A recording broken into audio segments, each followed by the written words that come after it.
Hey, everybody, welcome to the Dungeon Cast. I'm Brian. And I'm William. This is the podcast where we talk about everything tabletop role-playing games. And today we were talking about the Galeb Dur.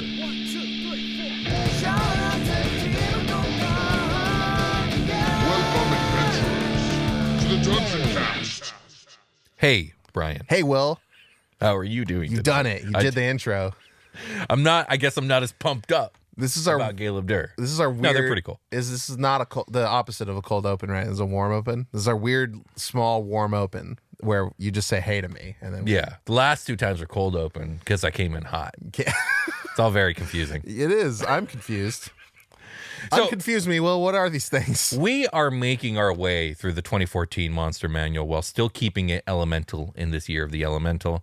And this week, it's another classic D&D monster that goes way back to the yonder days of 2nd edition.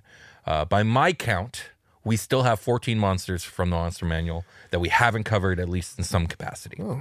That's 14 episodes. Yeah. So it's time to start cramming these monster episodes in if we want to finish before the updated Monster Manual comes out. Oh boy. I hope there's room in your body.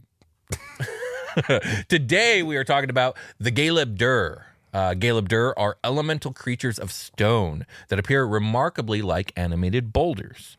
When Galeb Dur are motionless, they can easily choose to appear exactly like a mundane boulder, indiscernible to all but the most keen-eyed and knowledgeable. But when they open their eyes or move, one can see that these boulders have dark, foreboding orbs for eyes, a wide mouth, and 2 to 4 appendages that act as their hands and feet. It's a rock mimic. It's a rock person. But it do things mimic do. They can look like a rock if they choose, But they're not a rock. But they're not. But they are. I'm gonna pull up an image. Okay. Galeb Dur D&D, and you tell me. I wouldn't call them a rock mimic.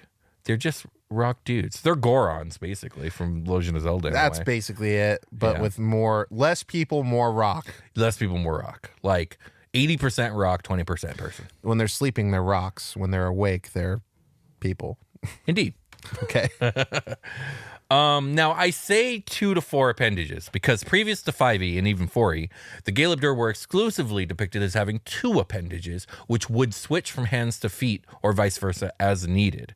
It is notable that such Galeb Dur are unable to hold objects and walk simultaneously. That being said, Galeb Dur in 5e are depicted as having 4 appendages, 2 legs and 2 arms at all times. The makeup of a Galeb Dur's body always matches the type of stone of the environment it was born in. For example, those from areas with large amounts of quartz deposits might have a more quartz-like composition. Granite-like Galeb Dur are the most common variety. Galeb Dur never have bodies made of sandstone or other such sedimentary rock, likely due to this stone-type softness. No limestone here because you'll punch it and it'll fall apart. Right. That's funny.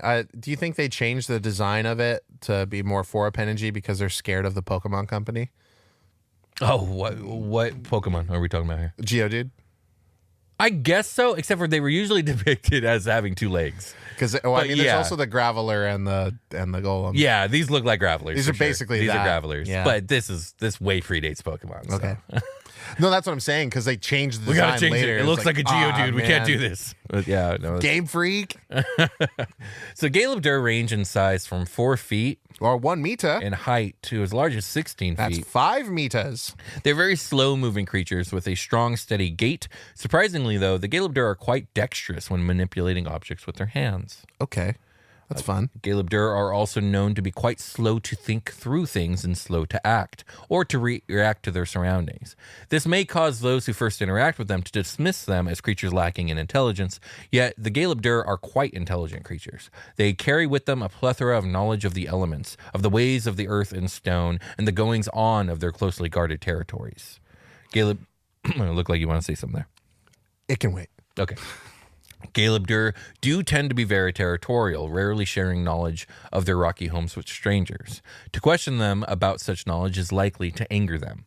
Though if you are brave enough to risk their anger and charismatic enough to frame your questions in just the right way, you would be hard-pressed to find any creature more knowledgeable about their mountain homes. And despite their territoriality, Galeb Dur are not opposed to allying with those of like mind. Some have been known to ally themselves with treants in wooded mountain ranges. This sounds like a really fun monster. Yes, I like the Galeb Dur. They're very cool. Yes. I think you're going to continue to like them more as we keep going. How do you know when a Caleb Durr has been living a sedentary lifestyle? How? It gathers moss. Yeah, sure, absolutely. Yeah, I got it. Yeah, I got it. It's a multifaceted joke. And I got every facet of it. No, it was a good one. It is said that the Caleb Durr feel a responsibility to tend the smaller boulders and rocks around them, much like tree ants tend trees. This is rock tree. This is like tree ant, but rock man. Exactly. Caleb Durr are natives to the elemental plane of Earth, as well as the most mountainous and rocky regions of the material world, though they are still sometimes encountered in small family groups in mountainous regions in the prime material plane.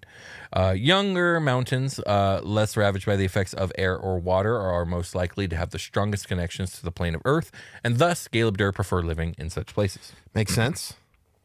While Caleb Durr seem to have no visible culture from what outsiders have seen, they are relatively solitary, living either alone or with only a few of their own kind called a tumble. They have little social structure at all, no leaders, no hierarchies, nor anything of the sort. They just rocks. They just rock. He's out here rocking. They are known to collect gems. Besides the gems they keep for themselves, Caleb Durr are also known, likely to know the locations of veins of precious metal, ores, and other gems. They rarely give up this knowledge, though. Because they like them too much. So that's why they're dexterous, because they probably just grab the chunk of rock or whatever the gem is embedded in, they just roll it in their hands until it becomes gem. Yeah, absolutely. Sweet. Caleb Durr have no natural enemies other than those who crave the gems they collect. Dwarves. Caleb Dwarves are the natural. They have no natural enemies except for this whole faction of gem-hungry dudes. It's true, I suppose. Also known for, carving out stone like no other species alive. Yeah, they don't care if they hit a pocket of these dudes, do No, they? they They're like, don't. oh, well, guess you're gonna die. Give me all your gems. Also, I don't remember. Do stone giants eat stone? Do they eat rock? I don't think they eat it. No. Okay. What do they eat? What am I guess it's Gorons that eat rock. Maybe I mixed Gorons eat rock. Yeah. Prime rock roast. Right. That's their favorite. Which makes no sense. In Tears of the Kingdom, Anyways. there's a dude that eats flint. You can pick up like flint chunks, yeah? and you'll get like hundreds of them passively. And he's looking for a matured flint, and he can only tell by eating them that he's got one. Okay. But he gives you 1,000 rupees if you hit a one. And you So have it's to- just a random chance. you just give them 100 at a time. There's usually 1 in 100 are, okay. are it. So, Nice. Yeah, you That's make some interesting. cash. Yeah, right. Okay. Caleb Durr eat rock. Oh yeah, they eat rock. What was I thinking? Preferring granite to other types and disdaining any sedimentary type. The rocks they eat become part of the huge creatures. Such a meal need take place only once every 2 or 3 months. So, like snakes, they don't need to eat a lot, but when they do, they eat rocks. Yeah, so their digestive tract is super duper slow. Yeah. Getting all the Also, I don't think they have a digestive tract. I think it just fuses into themselves when they eat a rock. when they just They're get rock all the way through. but they would get bigger if that happened. They do get bigger. Oh. They get bigger as they eat. Oh, Yes. well then there you go. Yeah, you sound 100% correct there. Well, the rock, their digestive. Well, okay, so no digestive tract, but you eat a rock, and then you have a place rock go. Rock fuse to body inside, and then push other rock out I don't know, man. to make pocket for new rock. Hey, maybe A rock pocket. a rock pocket. They have a rock, Rock pocket. pocket. Yeah. Okay. They are also known to produce a peculiar kind of music. This music is hard for most humanoids to hear because the tones are so low. Sitting together in groups, the Caleb Durr harmonize their gravelly voices into eldritch tunes. Oh my God. The subsonic melodies can be felt through the ground for many miles. These vibrations tend to make horses nervous. It is said by those who have heard it to be resonant and often viscerally sad. That's hilarious because in Tennessee, when rock and roll was starting to really pick up, the horses got nervous then too. But they did. Yeah, Absolutely. that was written down. They wrote that down. Like Elvis doesn't own horses. They're too nervous. They're too nervous around the king. Sorry. I'm actually a huge Elvis fan. I don't know if you know about this. I mean- love Elvis's music. That sounds about right on brand for you, considering what I know of you. I like old music. I like all music, but yeah. If you you've never seen the Beatles on a horse, right? On horseback. I've not. Never. Yeah. No. You would know. You're the Beatles guy. I mean, I haven't, but who knows? there are no images. For all I know, Paul McCartney is like a famous horse owner in his old age. Nah, that's guess generated. he's That's not Chat rocking anymore. GTP generated. That's not true. Okay, for sure. It's misinformation. Some sages speculate that these melodies can cause or prevent earthquakes.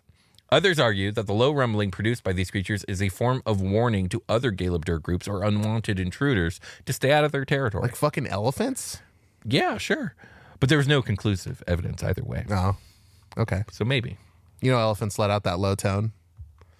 Like carries really far. Do they? Yeah, that's, I they don't know flee. They flee beach areas when there's tsunamis incoming because the tsunamis let out a really low pitch. What do they think? The biggest elephant is coming? I think so. It's The got to be some, the elephant god. He fuck- approaches. the water elephant. It's returned. Not again. My ancestors told me of this genetically. We never forget. We never forget we're elephants. We have great memories.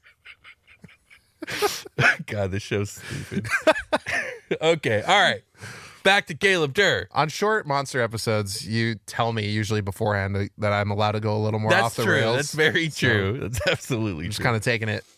This music is often the first evidence that these creatures are near, and usually the only evidence, as the unsociable Galeb-Dur are quick to pass into the ground when they feel the vibrations of approaching visitors. Okay. So they go into rock mode. Yeah, yeah. That's pretty cool. Yeah. Besides singing, Galeb-Dur spend a lot of time simply sitting or patrolling their territory to ensure that it has not been invaded by intruders. Galeb-Dur speak Terran, and some are reported to speak Giant and Dwarven. That makes sense. The territory of a Galeb-Dur is typically 1 to 4 square miles. I'm sorry, I didn't do the metric on that. What? It's like 6 kilometers. I'm going to go with that. They will often set up natural traps. 6 kilometers. Sorry. They will often set up natural traps in and around their territory to ward against intruders. So I'm picturing like rock slide stuff or pit traps, stuff like that. Yeah. You fall into a pit full of Galeb-Dur and they just start beating the shit out of you. That's a hell of a trap. You're getting hit with like a big one of them's got like a really big ruby and they're just braining you with it. God damn. The territory of a Galeb-Dur is typically, oh yeah, I read that. Galeb-Dur do not seem to have a religion per se, but they believe in what they call earth power. Hell yeah. Tell me that doesn't remind me of Dune. Desert power. That's true. Ah! Hell yeah. It made it. Made it on the show. In places of stoner rock, somebody in the Discord wants to know my hot take on Dune 1 and 2, and I'm just going to do it here now in the Galeb-Dur episode. Fucking love those movies. They're excellent. Go read the books. Those are also excellent, but these movies are excellent. I can't wait for the third one. Moving on. Weren't you the one that told me the books get weird? They do get weird. You don't have to read After Messiah unless you really like the philosophical... There's also the atrocity of your child taking over your writing for you occurring, apparently, right? That happens, I want to say, around book 4. Right, But where it that, gets weird. That point, Frank Herbert's already kind of set up where he was going. Yeah. Where he starts really tackling this idea of like time and, what it means to be human. And yeah, shit gets real weird real fast. Thousands of years pass and shit gets really weird. Anyways, moving on. Earth power. Earth power. In places of stone and rock, Galeb-Dur feels stronger. This earth power, their belief in it, or maybe just their inherent connection to the elemental of earth, has given the Galeb-Dur some impressive magical abilities. Damn, and they're eating the rocks. They're eating the spice. Spice. So true. Galeb-Dur are the Arakans. They're the Fremen, yeah. They're the Fremen. Similar to how treants have an innate power over trees, so do Galeb-Dur have control over the stone around them.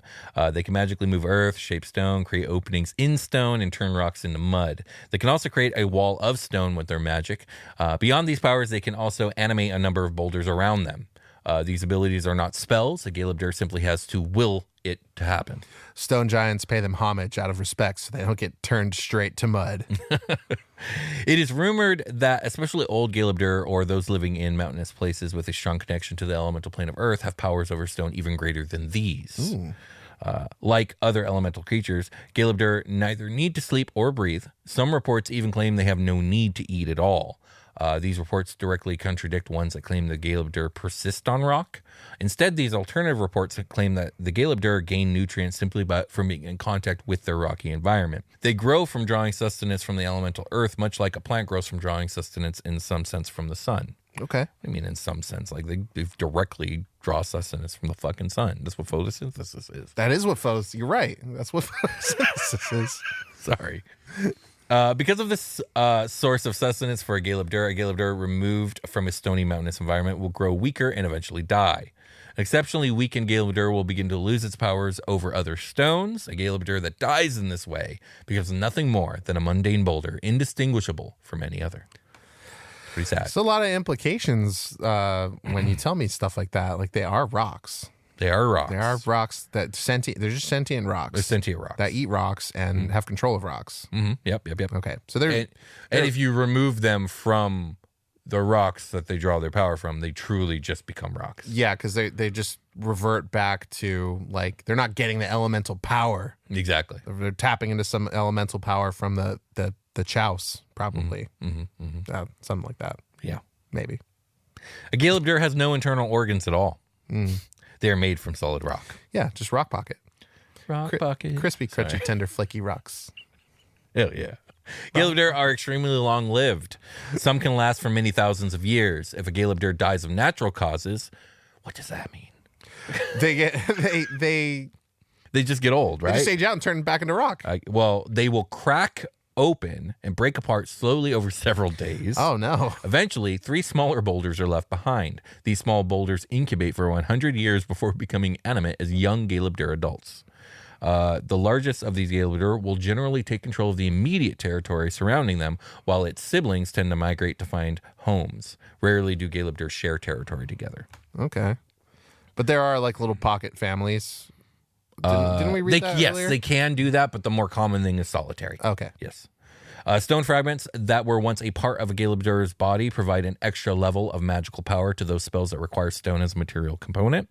Only a single usage of a Galebdur fragment will consume it, and such fragment only contains this additional earth power for about a month before the fragment behaves just as any other stone. Interesting. Powerful magic allows the spellcaster to summon a Galebdur from the plane of earth. Not needing sustenance nor suffering from aging, a Galebdur makes for an excellent sentinel. A powerful druid might charge a Galebdur with protecting a stone circle or sacred hilltop. Another Galebdur might be created to guard an underground tomb or wizard's tower.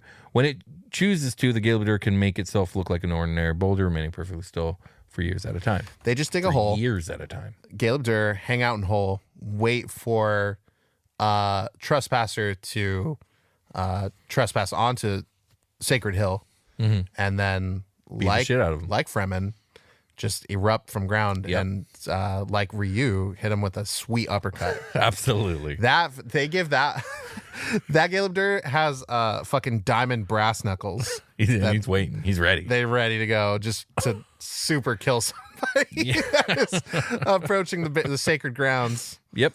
Oh, cool. You got it. That's Galebdur. Okay. Short rest. Let's take one short rest. Short rest. It's the grand adventures of Ilian and Beard. Oh, my body. It's a good thing I wear my heavy armor all the time. Alien, are you okay? My airship. Oh, It's destroyed. it's super fucked up, dude. it's It unsalvageable. looks really bad. No, yeah. It's Truly a tragedy. where are we? We're up in some mountain. We appear to be in the southern mountains somewhere. Yeah, it's a good thing we didn't get blown over to the northern mountains. That thing's not there anymore. Indeed. Oh it yeah, got flipped there's over. There's a goat down there. Yeah, we're Yes. definitely not. Yeah, Your goats and rocks. That's what they say about the south. Nothing but goats and rocks down here. goats and rocks. Yeah. So speaking of rocks, did you where's the shard? You have the shard? Let me check. Ben, the shard is missing. We must search boy. this area. Oh. Start uncovering the wreckage. We need to find it. We cannot lose it here. Hold on, before you go manual labor on me. Take the shards and put them together like this that we have, and oh, yep, nope. It's pointing at that. Just No. like a, Yes, it's pointed directly at our boulder. yeah. Yes. Does that boulder have arms? No, Ben. Boulders do not have arms. Okay. Let's go. Okay. No. Sorry, that boulder definitely has arms. By the gods, Ben, that boulder has arms The boulder's got arms. and legs. And it looks like it's got a shard. We must retrieve the shard. I agree. I agree. Ben, stand back. I will handle this. Got it. Hail there, Mr. Boulder Man. Me Rockman. Mr. Me Rockman. Rockman. Hail, I Who you? am Ilian the Green, wizard. Hold on. Extraordinary. Wait. Okay. Before you say anything, Yes. me full of joy. Me also full of rock, but me full of joy. Me find coolest rock ever. Mr. Rockman, this is why I doth approach you. I do Best assure rock. you Best rock. that is not a rock, sir, but a shard of a powerful artifact, the likes of which you could never imagine. It is a shard of substantial supporters. No, it's rock. It's best rock. And me like it. Me want to eat it. No, oh, please, no, do not eat the shard, What please. you say, kind of racist, because you think not rock, but me am rock, and me know rock. I'm telling you right now, as a wizard, trust me, I have within this mind of mine a plethora of knowledge, the likes of which you could hardly fathom. No, but And I am telling you that This is is not a rock. This is basis of your prejudice. You see, Ben, I need you to do the shiny beacon thing so this creature sees that this is not a rock. I'll do you one better. Oh, my guy. oh, this look like big space rock moon. No. Ah. Ilian, grab the shard. Grab the shard while he's bewildered. Ben, my disappointment is immeasurable and my day is ruined. I'm sorry. How does this work every time? It's just what I do. It's who I am. I'm grabbing the shot. What I am. Run! Hut, hut, hut, hut, hut, hut, hut, hut.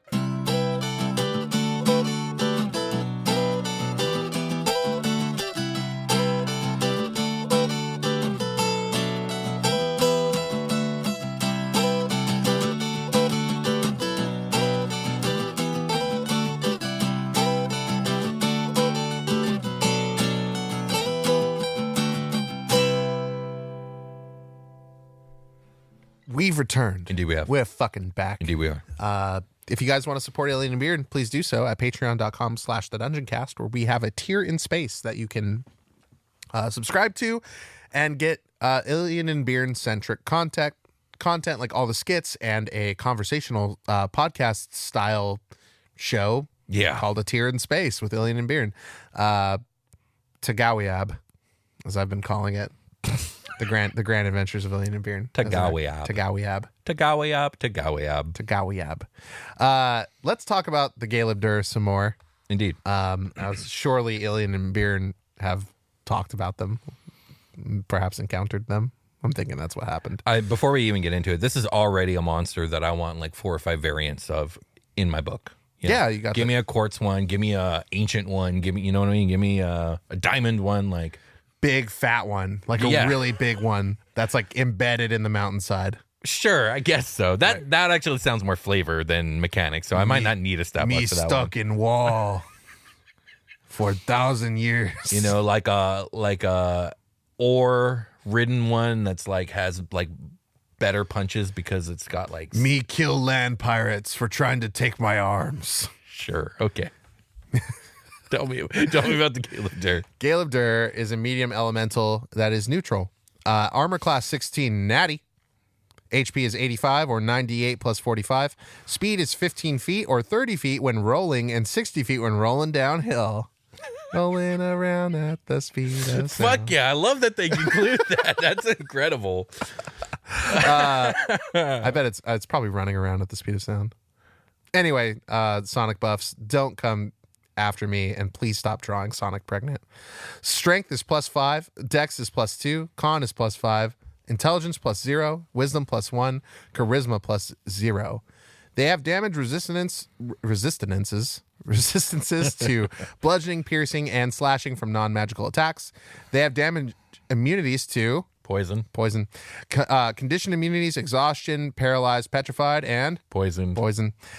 senses, dark vision, 60 Ooh, feet. big Surprise, surprise. surprise. Tremor sense is 60 feet. Good, very good. Passive perception is 11.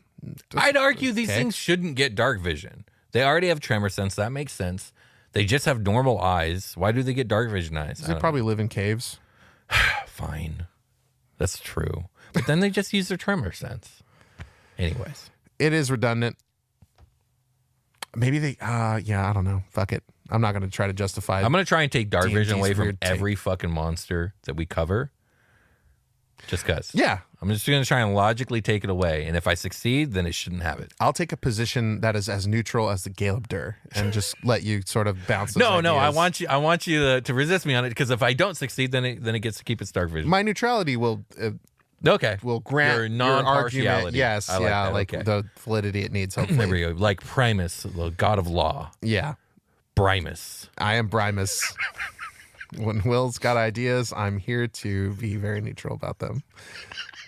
I'll be like the Lady of Pain. Don't say anything that's gonna piss me off, brother. Oh, you got it, man. Stop the episode. All right. I'm back by to the Galen space Dur. bar. Challenge rating 6. It yields 2,300 experience points. Proficiency bonus +3. They have a trait called False Appearance. When the Galeb Dur remains motionless, it is indistinguishable from a normal boulder, which was in the lore. Rolling Charge. If the Galeb Dur rolls at least 20 feet straight towards the target and then hits it with a slam attack on the same turn, the target takes an extra 7 or 2d6 bludgeoning damage. If the target is a creature, it must succeed on a DC 16 strength saving throw or be knocked prone. Prone means you're flat. Anyway, this is sick. I love this Yeah, no, it's ability. great. I That's love it. basically Yeah. the charger feat. Yeah, you just flavored to be rolling, which is great. That's great. Excellent work. Actions: Slam, melee weapon attack +8 to hit with a reach of 5 feet on one target. Hit is going to do 12 or 2d6 +5 bludgeoning damage. And then we I have am surprised. It's challenge rating 6 and it doesn't have a multi-attack. I feel like it might be an undertuned monster. But maybe I'm wrong. maybe because it has a feat built in and animate boulder once a day, which says the Galeb Dur magically animates up to 2 boulders it can see within 60 feet of it. A boulder has statistics like those of the Galeb Dur, except it has intelligence 1 and charisma 1, and it can't be charmed or frightened, and it lacks this action option, so it can't just make infinite boulders. A boulder remains animated as long as the Galeb Dur maintains concentration up to 1 minute, as if concentrating on a spell. And there's your action economy that you were missing. Right, exactly. When you fight 1 Galeb Dur, you really fight 3, and they have quite the constitution stat for that concentration. I think this is worth it. Like I agree. I'm going to I take spend back my what I said. action to animate a boulder, which grants me 2 actions. 3 total, really. That turn. That I'm going to turn, burn yeah, my yeah. turn to get 2 turns. Exactly, Well, and then duh. have 3 turns moving forward. That, Exactly. Yeah, Totally absolutely. worth it. So Absolutely. that kind of explains where the challenge. This is a really cool stat it's block. good. It's a good one. Yeah, It's a good one. It's a neutral thing, so you're gonna have to fuck up to make it. wanna Not fight really. You. You just have to wander into its territory or its guard zone if it's a druid summon thing. I mean, I would argue that is fucking up. Those are the things that you do that you fucked up. You're not wrong. You're absolutely not wrong. But it also feels like a creature that maybe you have to fight it at first, but maybe you can calm it down and reason with it. Right. Like, and once you do, Especially if you can speak its language. If you can come at it with some Terran mid fight, you might get it to listen. and you can kind of decide, like if you're a rock genasi, kind of wandering Yeah, through or the- a wizard who the happens zone. to know it or whatever. Yeah, you could maybe you have insider data that these things are around, so that you and then maybe your team, whoever you're with at base camp is like, oh, when you come across this area, you're gonna want to give my homie Big Boulder this fucking rock. He's gonna really like it. It's tasty. Yeah, to add to the environment. Yeah, hey, only Caleb is supposed to walk around here. Who the fuck are you? Yeah. And then he was like, Caleb told me to give you this. And he's like, thanks. I'll put it in my Rocky Pocky. And then he eats it. Yeah, there you go. Yeah. Okay, cool. I like it. Yeah, I like it a lot. I like this guy. They're these little guys, these big guys. Yeah, I can be agree big or with you little. on the variation. And Yeah, we just need a couple. there's a lot honestly. you can do to play with this thing. Give me a gemstone version one and then a big version one, and I'm good. Give me that CR12 one and a CR8 one. And Give I'm me good. one with just 2 arms, and it can't float like Geodude. It just climbs stuff. There we go. I like that. That's actually not bad. No. If the things are on its side, then it can sort of reach around its whole body. Yeah, exactly. Why not? Why not? That's all I got. Yeah, I You don't ready? have anything. All right, let's get ready for a long rest. All right. Let's do it.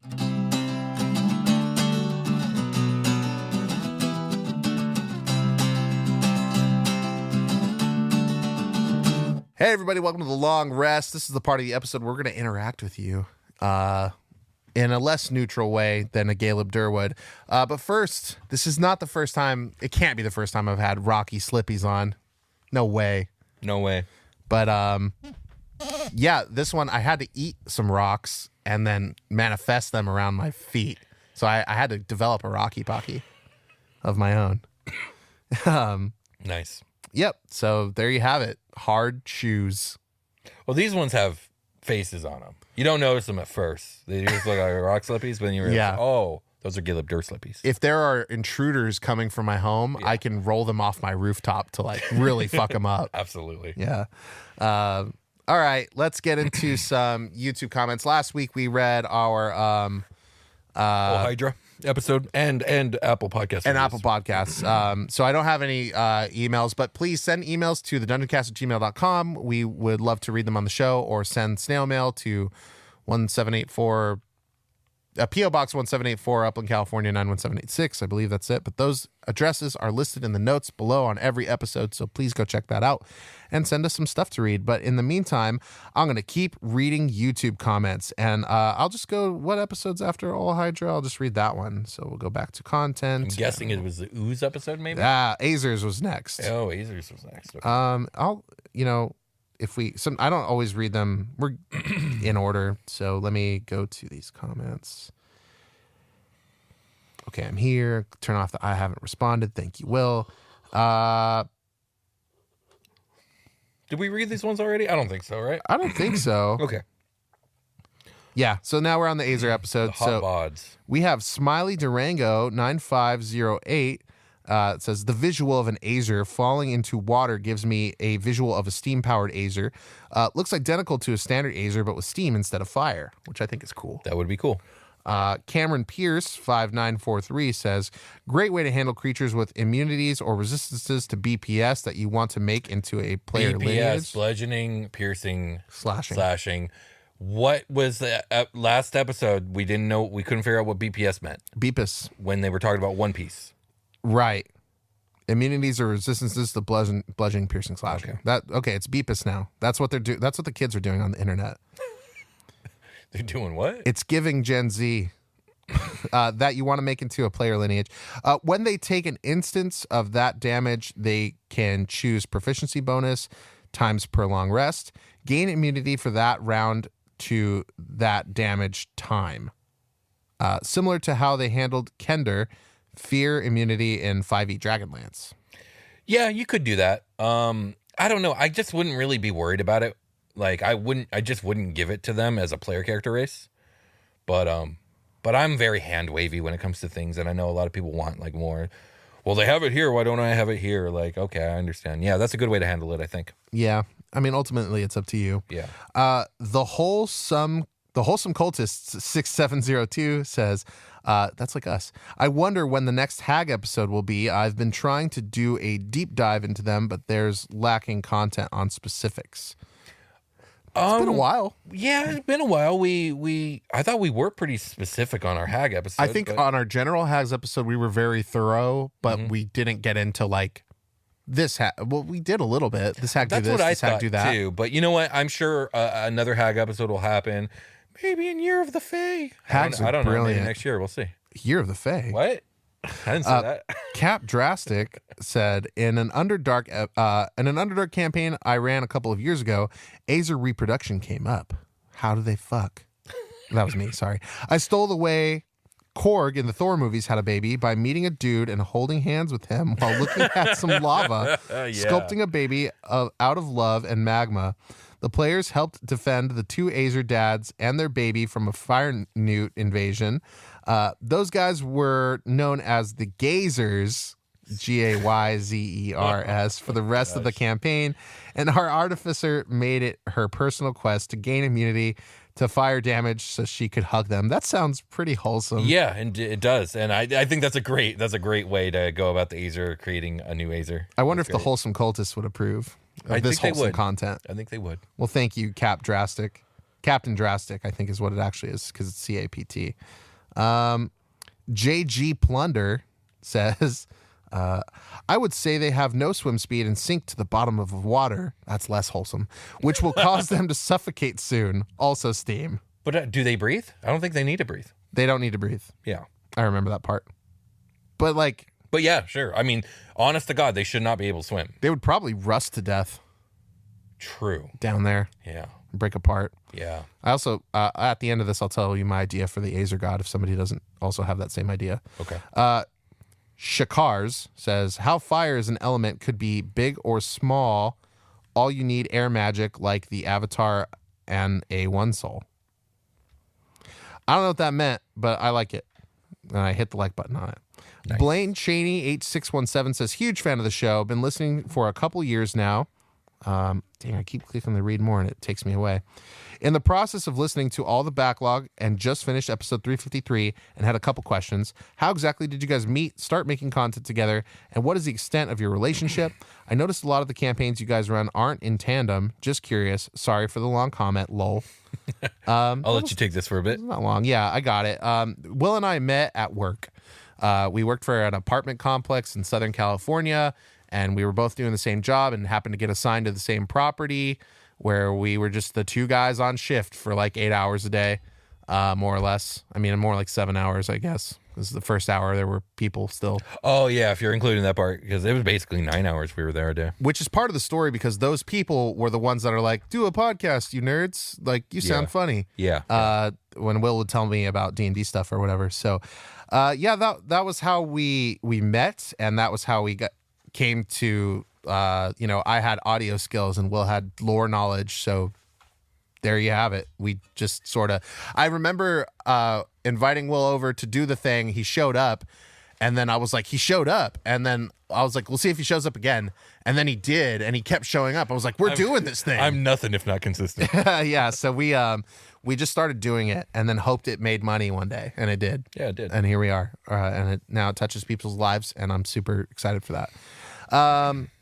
What is the extent of our relationship? We are businessmen and homies. Indeed. I noticed a lot of the campaigns you guys run aren't in tandem. It's because we do have our own lives, and we've played D&D together for a long time. Indeed. And then we just play D&D with other people, scheduling, Yeah. stuff like that. Also, we have official campaigns that do run together, like Super Quest Saga and Unhallowed. Yeah, probably they're Which is coming out soon. in more recent episodes these days. We are doing more separate stuff. Yeah, that's true. But Will came to my home game once. Yeah. Now and then the session before it took a big old dump. Yeah, and also I got sick. Yeah, so And then you got sick for a little bit? I got Yeah. sick a couple weeks ago. Yeah. Was it? Yeah, it was 2 weeks ago. And then we were playing in a campaign together now that Will's DMing. That's going to be on Patreon. So Indeed. it's called Unhallowed, and it's very gloomy and fun. So yeah, I hope that answers your question. It's stuff. We've talked about it before in various places, but good to bring up every once and again. Beastiness 1206 says, been watching y'all for years. I'm going through and watching all the videos in a row. I miss Sage DM, LMAO. Yeah, Sage DM wasn't something we were going to be able to maintain for very long without being like sus, I guess. Sage DM was problematic. It just started getting hard to do at all. Like, we couldn't even come up with things that were funny anymore. Yeah. If I get like a list of stuff to rattle off at the end, maybe we'll do it again. Also, I think Will did the voice for that. Like, I think maybe I wrote them or we would write them together, and then Will would do the voice. And we just like aren't good about doing. Now we're doing Ilian and Bjorn. We're gonna do Ilian and Bjorn for a while. For a while. Yeah. But thank you for watching all the show. We really appreciate that. Rhea Kumi says, I discovered your channel and your podcast last week. And since then, I have been binging your episodes. Thank you guys for your work. Thank you. We like the thanks because it make us do podcasts good. I think I've said that before. When you say thank you and you appreciate us, it make us do podcasts good better. Again, it refreshed my will to live, my William to live. Our downgrade 5836 says it is willfully foolish to believe greed only exists in a capitalist system. No, don't read that comment. Oh, okay. I mean, I do agree with that. Liked. Okay, so we're skipping that one. The Ninja with Boots says, in my homebrew world, Azers are the formed dwarves who worship Burl, elemental king of fire and chaos. Take when they die and their souls are forced to be worthy. Are found to be worthy. They are known for making taffy steel. Think Damascus, but they stretch and pull it like candy to make the layers. That's cool. Little Dude Jack with 2 Ks, 8723 says, here's an idea, semicolon.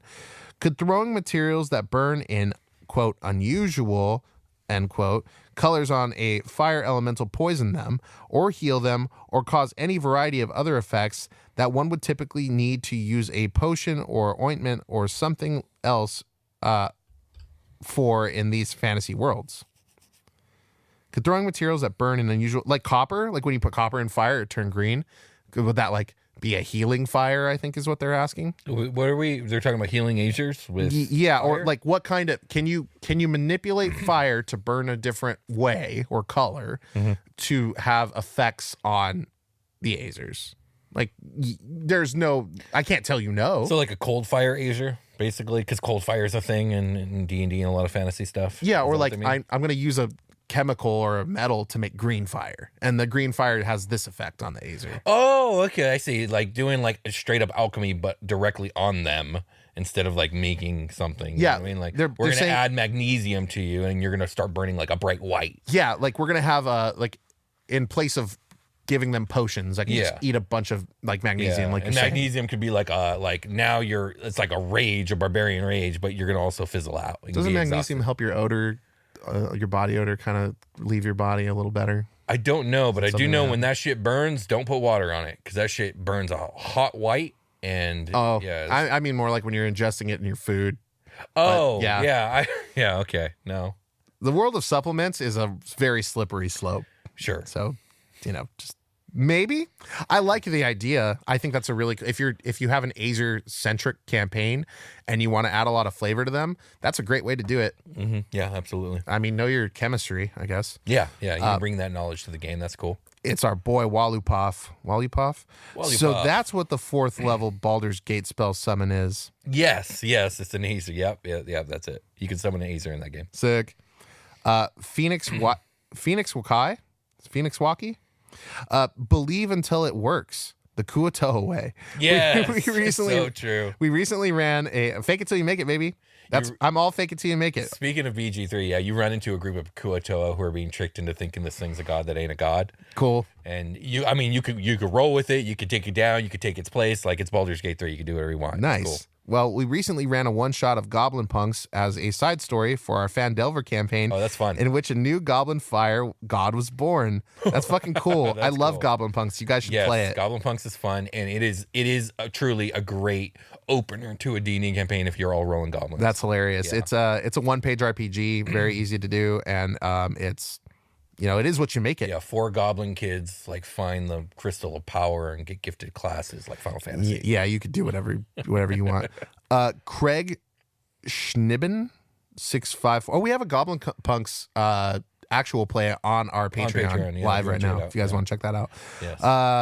Azers have bred with dwarves during the time of Shanatar. The kingdom's patron goddess was Sharindlar. Check out info on Wormskull Throne. It is 2E lore. Okay, sick. for sure.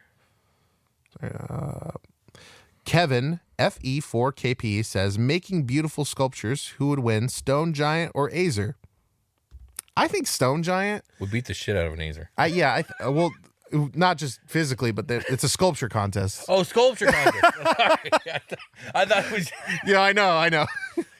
Yeah, Stone Giant would definitely beat the shit out of an Azer. out of this is a sculpture contest. Well, it depends on the medium. Like It does. If the Azer gets metal and the Stone Giant gets stone, if there's a time limit, Stone Giant wins. just do your best. Just do your best, and you have like a day. I think Stone Giant probably. Probably, because I think it just takes longer to work metal. But if it's unlimited time, if it's like you got a year, come back with your best, then it comes down to the skill of the individual. Yeah, they're asking us to make a generalization, and I'm gonna say it's the Stone Giant because I like them better. Ooh, I don't know if I like them better. I do like them though. I like them better. I'm gonna guess go the with the Azer Stone can- Giant. I'm gonna go with the Stone Giant as well. Azers could be in the Underdark, I guess. They can, but they wouldn't like it down there. I don't think so. They like fire, heat, burn. yeah, they would want be that. enslaved. They'd rather be in a desert than in the Underdark for sure. Yeah, see, stone giants. Yeah, I'm gonna say stone giant, and that's completely biased. I'm like a stone giant would beat the shit out of an Acer. What are we talking about? Yeah, you absolutely would. Sorry, I was reading a text. I have some stuff going on. Bo 9355. And that's how I'm gonna read that name every time it comes up. Just had my first quote, holy crap, unquote, moment in my campaign. My Ancients Paladin used a Dragon Slayer longsword with a Binding Smite, level 3 Divine Smite, and critted on an Ancient White Dragon, doing about 140 damage in one attack. Wow, hey, Hi, Paladin. is this person Josh Freeland? The DM forgot I got the Dragon Slayer from a random loot table he used months ago. Those fucking random loot tables will get you. They will get you. You should write stuff down. So be prepared to get got. Dragon done at the start of round 2. DM Yeah, sad. Yeah. Yeah. Yeah. Well, do better, DM. You need to take notes. Yeah, number 1, do better, DM. You should have remembered they gave your dude a legendary fucking sword. You gave it to them. And number 2 is you got to be prepared for the Paladin to fuck some shit up because Paladin will fuck some shit will up. fuck some shit up. This just sounds normal to An me. 140 overtuned damage. class. It's an overtuned class. Yeah. Period. I love it, but it's overtuned. People will fight us about that. Yeah, they're wrong. They're wrong. They're wrong. You're wrong. I've run enough 5e D&D to just see a paladin fucking just destroy anything you throw at it. The It's more crazy. we talk about it, the longer the comment will get. Yeah. You are wrong.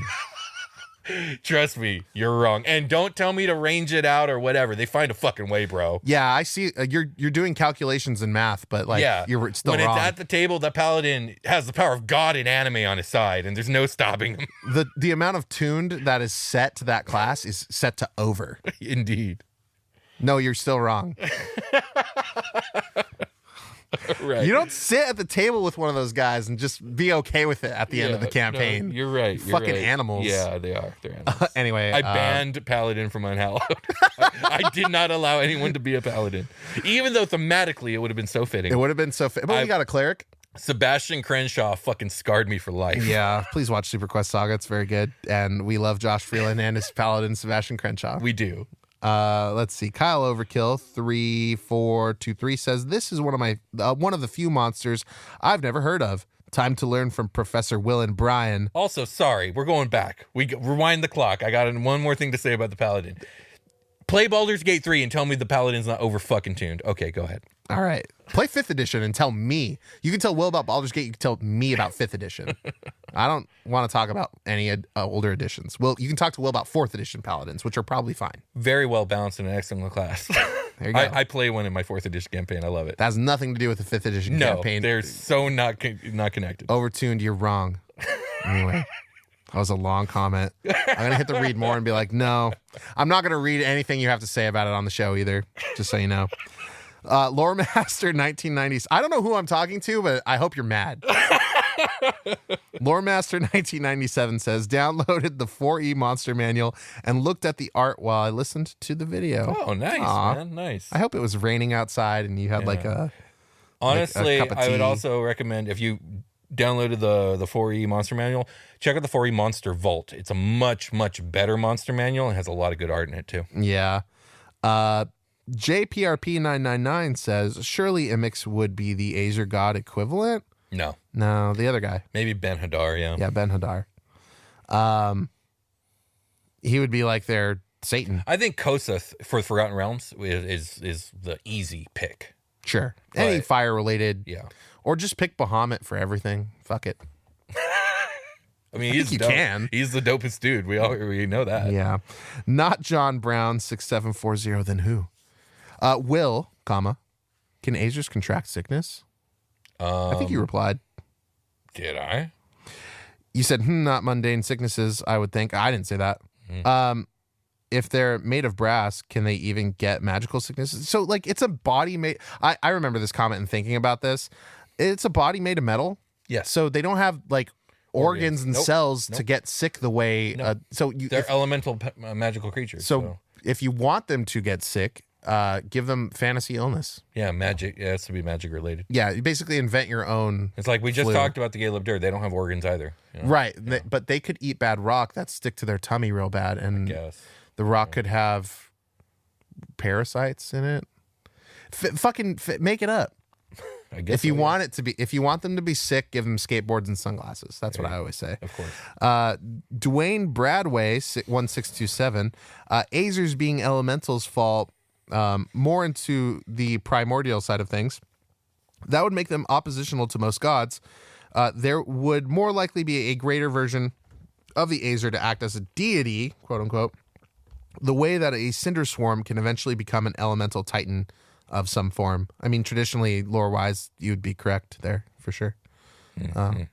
Let's see. Wesley Butcher 3389 says, "Oh hell yeah!" There's 4 exclamation points on that. Oh hell yeah! Agent Chouse 9332 says, "I'm sure you'll touch on this in the Brass City episode, which I'm very excited for. Yeah. But the Ifriti Sultan works to limit who natives to the plane of fire are allowed to worship. This is because he himself is deified by the Ifriti and doesn't want to share, which means he's one of the 3 beings you're allowed to worship in Ifriti territory. The other 2 being Surtur, because there's a large fire giant population in the city of Brass and they provide important labor, and Kosseth, because even the Sultan is canonically afraid of what will happen if he tears down Kosseth's temples in the city. This wouldn't necessarily apply to the para-elemental plane of Magma, but at least for for the large Azer population in the city of Brass. That's why they don't have their own designated god as a species, or if they do, they can't speak about him in public." Okay, but not all Azers are slaves to the Ifriti, so I mean that only applies to Ifriti territory, which is duly noted. Yeah. Let's see. Humanoid Cable Dreads. Never ask an Azer if the carpet matches the drapes. I guess they would be guess. offended by that. They might be.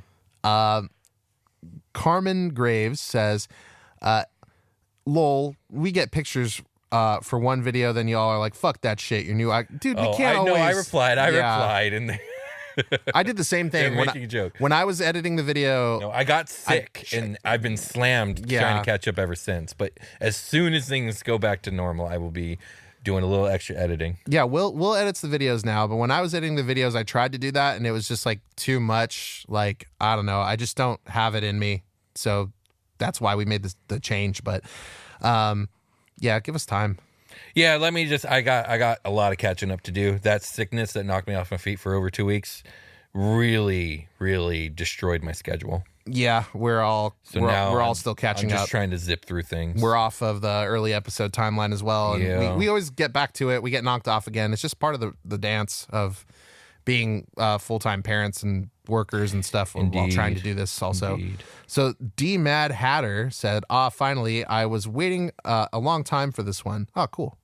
And then Eric Orzhov 8869 says, "Low key, you have no idea how long I've waited for Azer." So that was it for the Azer comments. Thank you guys so much for participating with the show. We really appreciate it if you guys left a review of the podcast on Apple Podcasts, if you guys have that medium, or just anywhere you're listening to the show. If it's YouTube, hit that like, subscribe. That always super helps. And you can send us an email at thedungeoncast@gmail.com, or you can send us a letter. We want to read that stuff on the show. But other than that, I'm all out of stuff to say. Yeah, me too. I think we can call it a game. Okay. We'll talk to you guys later. Bye. We got Drakenstar news. What is it, Will? Starseeker's Guide to Drakenstar, the backer kit is finally closed. No longer taking pre-orders. Thank you, everyone, for supporting it. We raised just enough money to get all this done, and I'm very proud of it. I can't wait to get it into your guys' hands. This last week and a half, I have been battle testing for hours and hours on end between all the starships and making tweaks and adjustments. We should have this thing finished when it comes to the writing and editing by the end of June. Hopefully, we'll be looking at the formatting and design done by the end of July, and production beginning in August.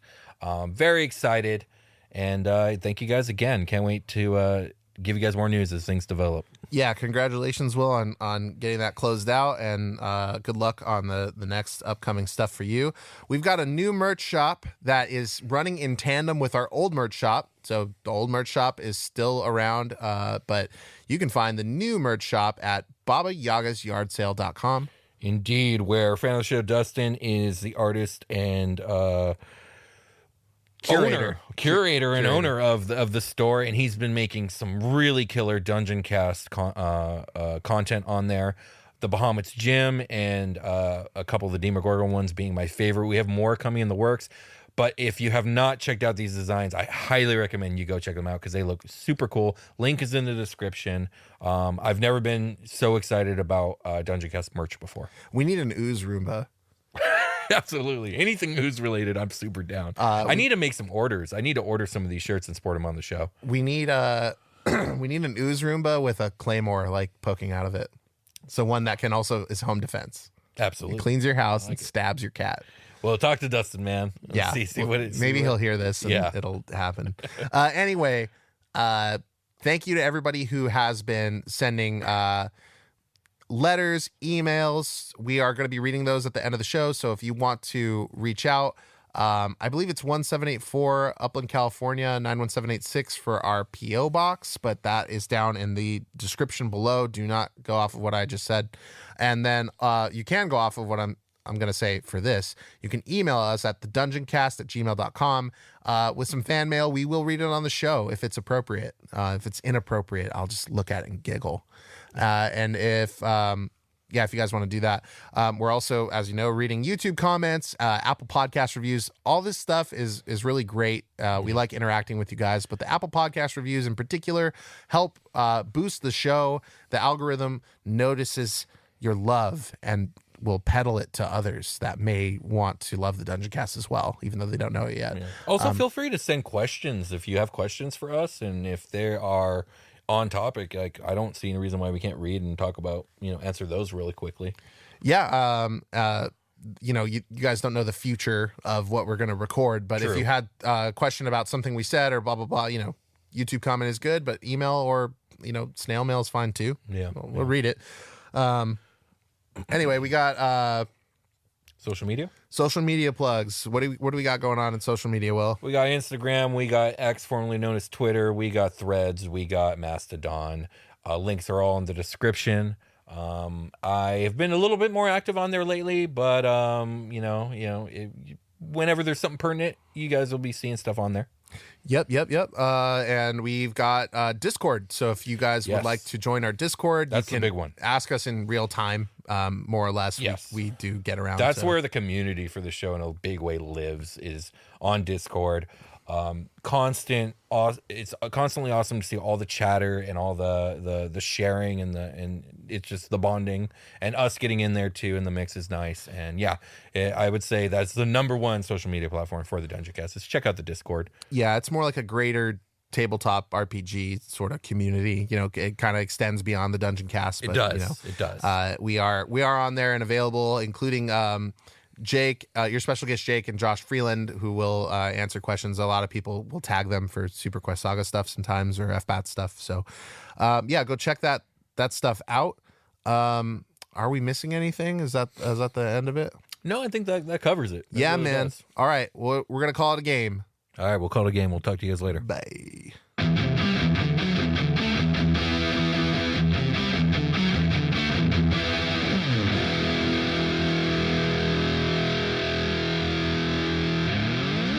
The Dungeon Cast.